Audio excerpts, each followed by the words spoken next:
Friends, स्वागत है आप सबका कृष्णा लॉ एकेडमी में। मैं हूं ममता। चलिए आज की क्लास हम स्टार्ट करते हैं। आज की क्लास में हमें समझना है कॉन्स्टिट्यूशन, और कॉन्स्टिट्यूशन में स्पेशली हमें समझना है आर्टिकल 32।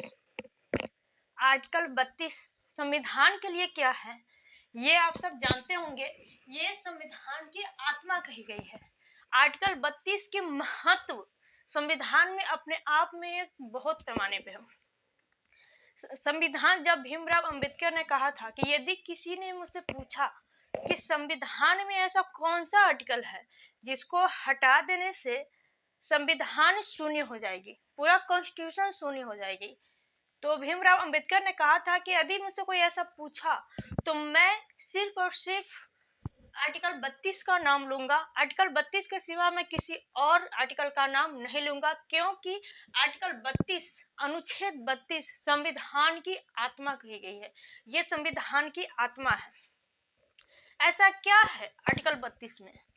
ऐसा क्या दिया गया है आर्टिकल 32 में जिसके बिहाफ पे पूरा संविधान है, जिसे संविधान की आत्मा कहा गया है? अगर आर्टिकल 32 को हम कॉन्स्टिट्यूशन से बाहर निकाल दे तो पूरा कॉन्स्टिट्यूशन ही शून्य हो जाएगा, ऐसा भीमराव अंबेडकर ने कहा। तो ऐसा क्या है आर्टिकल 32 में? तो आइए हम आज की क्लास में समझते हैं कि आर्टिकल 32 में ऐसा क्या है। आर्टिकल 32 हमसे कहता क्या है? आर्टिकल 32 में जैसे कि देखिए, government of Andhra Pradesh versus Shrimati P Lakshmibai के मामले में भी सुप्रीम कोर्ट ने फंडामेंटल राइट को सुप्रीम कोर्ट ने फंडामेंटल राइट का सजग प्रहरी कहा गया है। सुप्रीम कोर्ट फंडामेंटल राइट का, मौलिक अधिकार का सजग प्रहरी है। और आर्टिकल 32 में सुप्रीम कोर्ट और हाई कोर्ट को ही दर्शाया गया है। सुप्रीम कोर्ट को क्या अधिकार है, हाई कोर्ट का क्या अधिकार है, वो क्या कर सकती है, आर्टिकल 32 के तहत बस यही बताया गया। और हमारी जो देश की जो नागरिक है, जो देश की प्रजा है, जो जनता है, उसके मौलिक अधिकार में उसका जो मौलिक अधिकार दिया गया है आर्टिकल 12 से लेकर के 35 के बीच में भाग 3 में जो मौलिक अधिकार है, उस मौलिक अधिकार की रक्षा कौन करेगा? तो सुप्रीम कोर्ट करेगा। क्यों? क्योंकि इस मामले में कहा गया है कि सुप्रीम कोर्ट फंडामेंटल का सजग प्रहरी है। उसका वो रक्षाकार है, उसका वो रक्षा करेगा। यदि किसी व्यक्ति का कोई मौलिक अधिकार का उसका उल्लंघन होता है, हनन होता है, कहीं से भी किसी के भी मौलिक अधिकार का हनन किया जाता है, तो वो क्या कर सकता है? सीधा डायरेक्ट जाकर के वो सुप्रीम कोर्ट का दरवाजा खटखटा सकता है, और सुप्रीम कोर्ट उस व्यक्ति की मौलिक अधिकार की रक्षा करेगा। क्यों? क्योंकि उसने खुद ही प्रॉमिस किया है, सुप्रीम कोर्ट ने प्रॉमिस किया है। आर्टिकल 32 में सुप्रीम कोर्ट ने कहा है कि किसी भी व्यक्ति का मौलिक अधिकार का अगर हनन होता है तो मैं उसकी अधिकार की रक्षा करूंगा।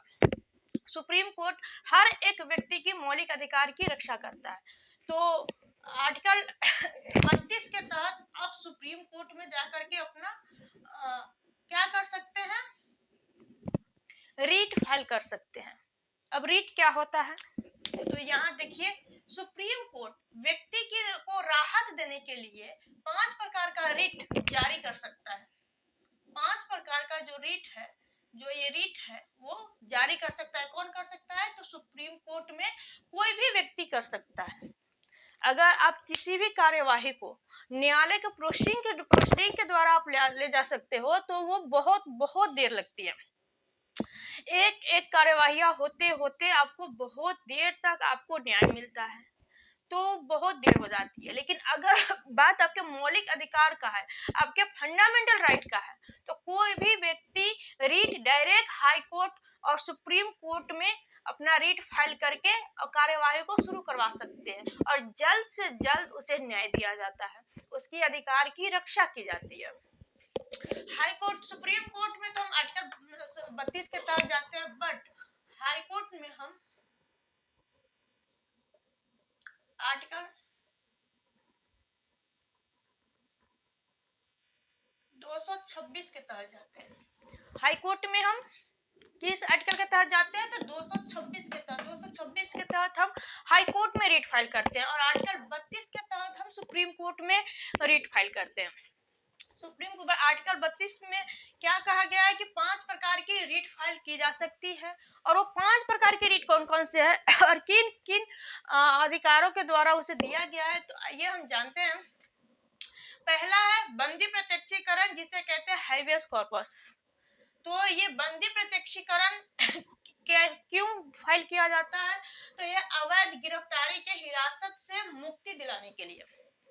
ऐसे पांचों पहले हम बता देते हैं। बंदी प्रत्यक्षीकरण, परमादेश, प्रतिषेध, उत्प्रेषण और अधिकार परीक्षा, ये 5 रीट है जिसे कहते हैं habeas corpus, mandamus, prohibition, certiorari, quo warranto. ये 5 प्रकार की जो रीट है उसे आप कोर्ट के द्वारा कोर्ट में जाकर के आप उसे रीट फाइल कर सकते हैं, और उसके तहत आपको न्याय मिलेगा। जो भी न्याय आपके साथ, आपके फंडामेंटल राइट का जो भी आपका हनन हुआ है, इन 5 रीट के अंदर ही वो आते हैं। एक एक करके हम समझते हैं कि बंदी प्रत्यक्षीकरण यानी हैबियस कॉर्पस क्या कहता है। तो इसमें क्या है, अवैध गिरफ्तारी या हिरासत से मुक्ति दिलाने के लिए, अवैध गिरफ्तारी या हिरासत से मुक्ति दिलाने के लिए कोई भी व्यक्ति हो चाहे वो स्वयं पुलिस ही क्यों ना हो। जैसे आजकल देखते हैं कि कोई भी पुलिस से अगर किसी की कोई दुश्मनी होती है, किसी प्रकार की कोई भी नोकझोंक होती है, तो आजकल पुलिस अपना मनमानी करते हैं। वो क्या कहते हैं कि हम तुम्हें गिरफ्तार करके जेल में डाल देंगे, अपने मन से कोई भी धारा लगा देते हैं। तो इस पे ये रीट आ सकता है, ये रीट आप जारी कर सकते हैं अवैध रूप से, बिना किसी गुनाह के, बिना किसी अपराध के। अगर किसी व्यक्ति को गिरफ्तार करता, और सिर्फ पुलिस ही नहीं, कोई भी व्यक्ति किसी भी व्यक्ति को अवैध रूप से अगर उसे गिरफ्तार करके उसे बंदी बना करके रखते हैं, तो यहाँ पे ये रीट फाइल हो सकता है। उस पुलिस से वो पूछा जाएगा कि आपने क्यों इसको बंद किया है, अवैध रूप से क्यों बंद किया। ऐसे कानून है कि किसी भी व्यक्ति को गिरफ्तार किया जाए तो उसे 24 घंटे के अंदर उसे कोर्ट में लाना पड़ता है, मजिस्ट्रेट के सामने उसे खड़ा करना पड़ता है। अगर आप मजिस्ट्रेट के सामने 24 घंटे के अंदर नहीं लाते अपराधी को, तो उससे ये सवाल किया जा सकता है कि क्यों, और बंदी प्रत्यक्षीकरण जैसे कि रीट उस पे जारी किया जा सकता है, उसे बुलाया जा सकता है, उसे सवाल किया जा सकता है कि किस अधिकार से क्यों आपने इसको रखा 24 घंटे के बाद भी। अवैध रूप से गिरफ्तारी कही जाएगी, और अवैध रूप से गिरफ्तारी अगर किसी की होती है तो उसमें ये रीट जारी कर सकते हैं। किसी भी व्यक्ति को, उसको फंडामेंटल राइट है, उसका मौलिक अधिकार है कि वो अपने मर्जी से कहीं से भी आ जा सकता है, वो सांस ले सकता है, वो स्वतंत्र जिंदगी जी सकता है, उसे बंदी बना करके कोई नहीं रख सकता। स्वतंत्र जिंदगी जीने का हर एक व्यक्ति का पूरा पूरा अधिकार है। अगर अवैध रूप से किसी भी व्यक्ति को अगर बंदी बना करके आप रखते हैं, तो ये उसके फंडामेंटल राइट का हनन है, और जब फंडामेंटल राइट का हनन है तो यहाँ पे बंदी प्रत्यक्षीकरण की रीट आप जारी कर सकते हैं। रीट आपको सुप्रीम कोर्ट में आर्टिकल 32 के तहत, हाई कोर्ट में आर्टिकल 226 के तहत आप रीट फाइल कर सकते हैं। इसके बाद आता है कि परमादेश, मेंडेमस। इसमें क्या है, सरकारी अधिकारी को वैध कार्य करने के लिए बाध्य करना।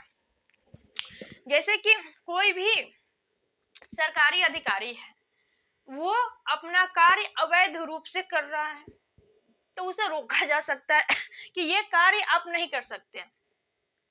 और अगर वैध कार्य है, उसे करने से वो इनकार कर रहा है, तो उससे इस रीट के तहत बाध्य किया जाएगा कि तुम एक काम करो, तुम्हें इसे करना पड़ेगा, क्योंकि ये वैध कार्य है, ये लीगली है, इसे करना ही है। जैसे यहाँ पे हम एग्जाम्पल के लिए ले सकते हैं, महाभारत में आपने देखा होगा कि अर्जुन युद्ध करने से इनकार कर देता है कि नहीं, यहाँ पे हम युद्ध नहीं कर सकते, हमारे इतने सारे अपने हैं, हम इतनों अपनों को मार करके हम राज्य करेंगे भी तो क्यों करेंगे। तो वहां पे श्री कृष्ण क्या कहते हैं, नहीं, हम तुम्हें ये आदेश देते हैं कि तुम्हें ये करना है। ये उसे बाध्य करते हैं कि तुम युद्ध करने के लिए बाध्य हो। क्यों? क्योंकि ये धर्म के लिए है। तो यहाँ पे क्या हुआ, श्री कृष्ण क्या हुए, वो सुप्रीम कोर्ट हुए, और और जो अर्जुन क्या हुए, वो कोई सरकारी सेवक हुए, वो सरकारी अधिकारी हुए। तो वहां पे सुप्रीम कोर्ट किसी भी सरकारी अधिकारी को, जैसे कि कृष्ण अर्जुन को आदेश देते हैं, उसे बोलते हैं, परमा आदेश देते हैं कि हम तुम्हें आदेश देते हैं, तुम ये करो, हम तुम्हें आदेश देते हैं कि तुम ये युद्ध करो। तुमसे किसने कह दिया है कि तुम अपने मन से कर रहे हो? हम तुम्हें आदेश दे रहे हैं, ये करो, क्योंकि ये धर्म के लिए है, तुम्हें ये करना पड़ेगा, तुम ये करने के लिए बाध्य हो, तुम्हारा मन हो करने का या ना हो, लेकिन तुम्हें करना पड़ेगा। सरकारी अधिकारी को सुप्रीम कोर्ट ऐसे ही परमादेश देता है कि हम तुम्हें आदेश देते हैं कि तुम ये कार्य करो, क्योंकि ये लीगल है, क्योंकि ये लीगल है। किसी को भी अगर कोई सजा सुनाना है, पनिश करना है, तो तुम्हें करना पड़ेगा। क्यों? क्योंकि ये लीगल है। अगर कोई निचली अदालत की कोई जज है, कोई फर्स्ट क्लास जुडिशियल मजिस्ट्रेट है, अगर वो जजमेंट देने में घबराते हैं, किसी को सजा देने में घबराते हैं, तो वहां पे उसे परमादेश दिया जा सकता है कि तुम्हें देना पड़ेगा। क्यों? क्योंकि ये लीगल है, ये लीगल है। वैध कार्य को करने के लिए, जो कार्य वैध है उसे करने के लिए सरकारी अधिकारी को बाध्य किया जा सकता है परमा आदेश के द्वारा, मेंडबस रीट फाइल करके उसे ये आदेश दिया जा सकता है। फिर क्या आता है? प्रतिषेध यानी प्रोहिबिशन, निचली अदालत को अधिकार क्षेत्र से बाहर जाने से रोकना। यदि session court, judiciary magistrate court, कोई भी अगर निचली अदालत है और वो अपनी अधिकार से बाहर जाकर के कोई कार्य कर रहा है, जैसे हाई कोर्ट का कोई केस है, अगर वो हाई कोर्ट में सुनवाई होना है लेकिन वो सेशन कोर्ट में सुनवाई हो रहा है, सेशन कोर्ट का कोई केस है लेकिन उसे मजिस्ट्रेट कोर्ट में सुना जा रहा है, तो क्या है? उसके अधिकार से बाहर है। और अधिकार से बाहर का कोई भी कार्य अगर किया जा रहा है निचली अदालत के द्वारा, तो उसे हाई कोर्ट और सुप्रीम कोर्ट के द्वारा उसे रोका जा सकता है, उसे प्रतिषेध किया जाता है। हाई कोर्ट उसे सीधा यह आदेश देता है कि रोक दो, इस आदेश को रोक दो। कोई भी ऐसा कार्य है जिसे बोलता है कि ये नहीं करना है, तो उसे सीधा बोलता है कि रोक दो, उसे रोका जा सकता है। फिर क्या आता है? प्रतिषेध करता है उत्प्रेषण, सर्टियोरेरी, निचली अदालत का निर्णय रद्द करने के लिए। जो निचली अदालत है उसका निर्णय उसका जजमेंट, अगर कोई भी जजमेंट जो निचली अदालत, जो मजिस्ट्रेट कोर्ट या सेशन कोर्ट देता है, उसे हाई कोर्ट रद्द करने का पूरा पावर रखता है।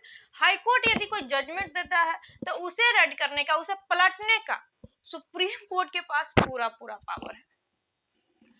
कई बार आपने सुना होगा कि अपील होता है, तो कोई भी कोर्ट अगर मजिस्ट्रेट द्वारा कोई जजमेंट दिया जाता है तो उसे सेशन कोर्ट के द्वारा पलट दिया जाता है अपील में। फिर उस जजमेंट को भी अगर हाई कोर्ट में दिया जाए तो हाई कोर्ट उसे पलट सकता है। हाई कोर्ट के द्वारा भी अगर जो पक्षकार है वो अगर सहमत नहीं है जो, तो फिर सुप्रीम कोर्ट में अपील लेके जाता है, सुप्रीम कोर्ट उस केस को फिर से पलट सकता है और फिर से सुप्रीम कोर्ट, हाई कोर्ट ने जो जजमेंट दिया था उस जजमेंट को पलट के सुप्रीम कोर्ट अगर चाहे तो सुप्रीम कोर्ट वो जजमेंट को लीगल कर सकता है जो सेशन कोर्ट ने दिया था। तो ऐसे कई केसों में ऐसा हुआ भी है। तो केस को पलटने का और जजमेंट को रद्द करने का अधिकार आपको इस रीट के तहत है। इस रीट में पूरा ये दिया गया है। उसके बाद आता है अधिकार परीक्षा। क्यों वारंट? किसी व्यक्ति को यह पूछना कि वह किस अधिकार से इस पद पर अधिकार से बैठा हुआ है। कोई भी ऐसा व्यक्ति है जो अपनी प्रोफेशन को अगर दिखाता है कि मैं इस प्रोफेशन में हूं, मैं इस पद पे हूं, तो वहां पे सुप्रीम कोर्ट ये पूछ सकता है कि किस अधिकार से हो। अगर यूपीएससी पास करके कोई ऑफिसर बन के बैठता है तो वो दिखा सकता है कि मैंने एग्जाम पास किया है, इस अधिकार से मैं यहाँ पे बैठा हूँ ऑफिसर बन के। लेकिन अगर कोई घूस दे करके ऑफिसर बन के बैठा हो और उससे पूछा जाए कि किस अधिकार से बैठे हो, तो वो क्या जवाब देगा? उसके पास कोई जवाब नहीं। तो उससे ये पूछा जा सकता है कि किस अधिकार से। कोई भी ऐसा कार्य कोई भी कर सकता है। अगर कोई पुलिस किसी व्यक्ति को अवैध रूप से गिरफ्तार करता है तो वहां पे इस रीट के द्वारा उसे सवाल किया जा सकता है किस अधिकार से तुमने इसे गिरफ्तार किया। अधिकार है गिरफ्तार करने का और है तो लीगली है, इलीगल तरीके से क्यों किया? तो उससे ये सवाल किया जा सकता है। अगर कोई भी व्यक्ति अगर गलत तरीके से किसी पद को धारण करता है तो सुप्रीम कोर्ट उसे सीधा सीधा उसे बुला करके और कोर्ट में खड़ा करके सीधा उसे सवाल कर सकता है कि किस अधिकार से आपने इस पद को धारण किया है। और यदि प्रोसीडिंग में ये साबित हो जाता है कि उसका कोई भी अधिकार नहीं है इस पद को धारण करने का, उस पद पे बैठने का, तो उसी वक्त उसे वहां से हटा दिया जा सकता है। सुप्रीम कोर्ट का इतना पावर है कि वो चाहे तो किसी को भी, प्रधानमंत्री को भी बुला करके पूछ सकते हैं, किसी को भी बुला करके सवाल कर सकते हैं। अगर किसी के खिलाफ कोई भी रीट अगर जारी हो जाए, कोई भी रीट अगर सुप्रीम कोर्ट में फाइल हो जाए तो सुप्रीम कोर्ट उसे बुला सकता है। जहां तक मुझे याद है 2019 में जब कोविड चल रहा था तो उस वक्त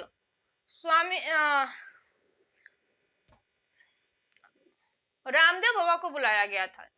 जहां तक मुझे याद है रामदेव बाबा पे एक केस चला था। आप सबको भी याद होगा उस वक्त विज्ञापन में ये आया था कि रामदेव बाबा पे केस चल रहा था। उसने कुछ कोविड को कुछ दवाई वगैरह बनाया था, इंजेक्शन वगैरह। तो उस समय उन पे एक केस चला था कि वो दवा गलत थी और सुप्रीम कोर्ट सीधा सीधा रामदेव बाबा को कोर्ट में बुला करके उनसे पूछा गया था किस अधिकार से आपने ये दवा बनाया और क्यों, जिससे कि लीगल नहीं है, जो सही नहीं है, किस अधिकार से। तो सुप्रीम कोर्ट ने उनको ये आदेश दिया था कि वो जनता से माफी मांगे, वो पब्लिक को सॉरी बोले। सुप्रीम कोर्ट ने रामदेव बाबा को बोला था कि हम आदेश देते हैं कि आप सॉरी बोलो। एक विज्ञापन में उन्होंने सॉरी बोला था। सुप्रीम कोर्ट ने फिर से उन्हें बुलाया था और बोला था कि आपने काम तो इतना बड़ा किया है लेकिन इतना छोटा सा सॉरी एक छोटे से विज्ञापन में आपने बोला, तो इससे क्या होगा। तो उसने फिर से रामदेव बाबा ने बड़े से विज्ञापन में, बड़े से पोस्टर पे उन्होंने अपना सॉरी लिख करके छपवाया था और जगह जगह पे सटवाया था। उन्होंने बोला था कि गलती हो गई हमसे, हमें माफ कर दो। तो सुप्रीम कोर्ट ने पूछा था कि किस अधिकार से आपने ये किया, किसने आपको ये अधिकार, किसने दिया आपको। तो वहां पे उन्होंने ये पूछा था। सुप्रीम कोर्ट के पास इतना पावर है कि वो किसी से भी सवाल कर सकता है। अगर ये 5 रीट में से कोई भी रीट अगर उनके पास जाता है, रीट फाइल होता है और जिसके खिलाफ जाता है वो उन्हें उसी वक्त बुला सकते हैं कोर्ट में। और जिससे के खिलाफ ये वारंट जारी होता है कि वो कोर्ट में हाजिर हो, समन जारी होता है तो उससे आना पड़ता है, तो चाहे वो कितना भी बड़ा व्यक्ति हो। तो यहाँ पे कहने का मतलब ये है कि आर्टिकल 32 को जारी करने का उद्देश्य क्या है। आर्टिकल 32 को सुप्रीम कोर्ट के पास रखने का, आर्टिकल 32 का कॉन्स्टिट्यूशन में डालने का और इसे संविधान की आत्मा कहने का, इसका उद्देश्य क्या है। इसका उद्देश्य है मौलिक अधिकारों की सुरक्षा, प्रवर्तन सुनिश्चित करना। जो मौलिक अधिकार हमारा है उसकी सुरक्षा करना, प्रवर्तन सुनिश्चित करना, नागरिकों को तत्काल और प्रभावी राहत देना। जैसे कि मैंने कहा था कि अगर प्रोसीडिंग निचली अदालत के द्वारा गई तो बहुत देर हो जाती है प्रोसीडिंग पूरा होने में, जजमेंट आने में।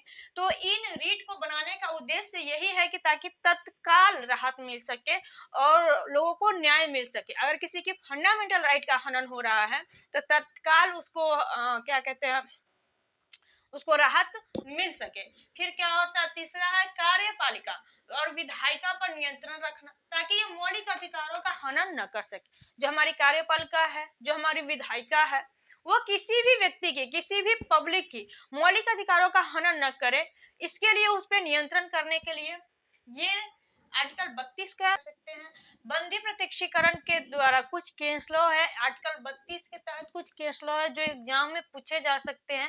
जो मैंने अभी समझाया वो तो आपको याद करना ही है और पांचों रीड को आपको रट जाना है। और उसके बाद आपको देखना है कि कुछ केस लॉ है जो इसमें पूछते हैं। तो केस लॉ आपको याद कर लेना है। जैसे कि यहाँ पर आप देखेंगे, आरविल भारतीय रेलवे शोषित कर्मचारी वर्सेस यूनियन ऑफ इंडिया। इसमें क्या कहा गया? इसमें कहा गया है कि सार्वजनिक हित के संरक्षण के लिए कोई उपजीकृत संघ भी आर्टिकल 32 में रिट जारी कर सकता है।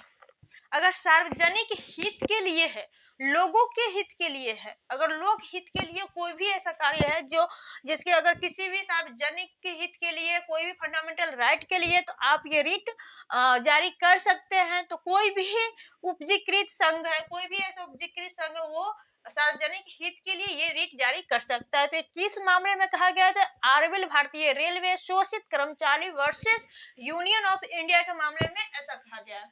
फिर आपको बंदी प्रत्यक्षीकरण से आता है सुनील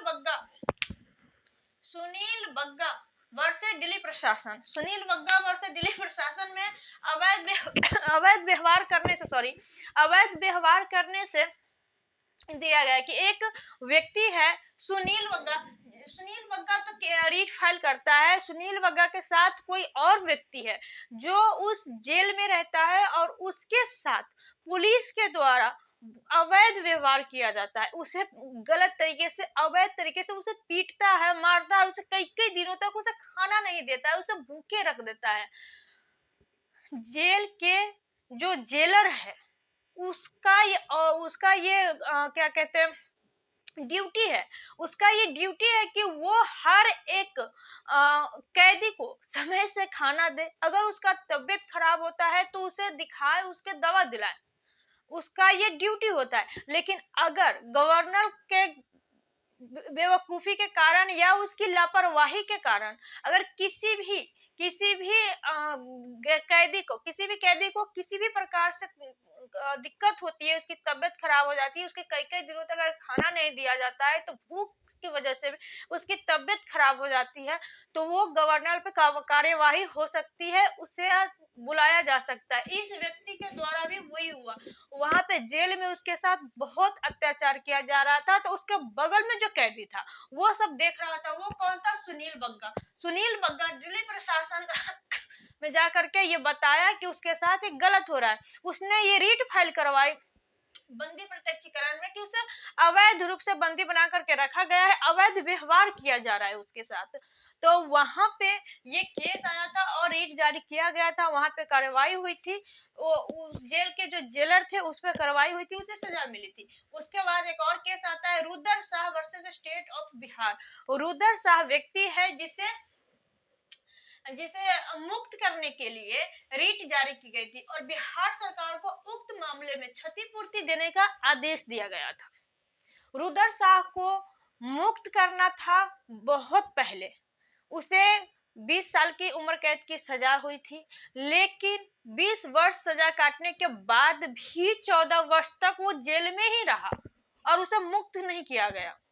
उसके बाद जब ये रीट जारी हुआ कि इतने दिनों तक जेल में क्यों सड़ रहे हो, जेल में ही सड़ता रहा, 14 वर्ष तक बिना वजह के वो जेल में सड़ता रहा।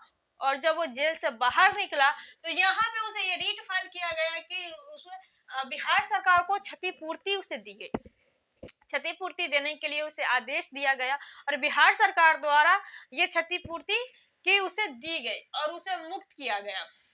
उसके बाद आपको एक और केस आता है एसपी गुप्ता वर्सेस यूनियन। यहाँ पे है कि जज की जो ट्रांसफर होती है उसके लिए भी वो अपना रीट जारी कर सकते हैं, अपनी अदालत में रहने के लिए वो कुछ अपना अधिकार परीक्षा कर सकते हैं। अगर जज पे कोई इसी प्रकार के कोई दिक्कत आती है तो इस केस के थ्रू वो कहा गया है एमसी मेहता वर्सेस भारत संघ।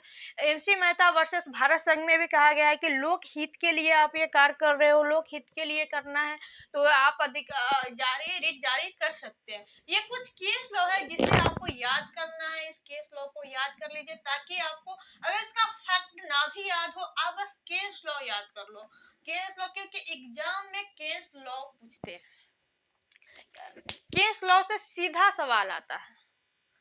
और आर्टिकल 32 में इतना है कि आपको रीट याद होनी चाहिए। आर्टिकल 32 को संविधान की आत्मा क्यों कहा गया ये याद होनी चाहिए, इसका उद्देश्य क्या है, और कुछ केस लॉ है तो इस केस लॉ को आप याद कर लो।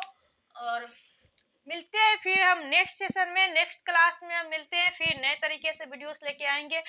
आज की वीडियो आपको कैसी लगी, कहाँ तक मैं आपको समझा पाई और कितना आप समझ पाए, कमेंट में हमें जरूर बताइएगा। अगर वीडियो अच्छा लगा हो तो लाइक कीजिए, कमेंट कीजिए और सब्सक्राइब कर लीजिए हमारे चैनल को, ताकि हमारा वीडियो सबसे पहले आपके पास पहुंच सके।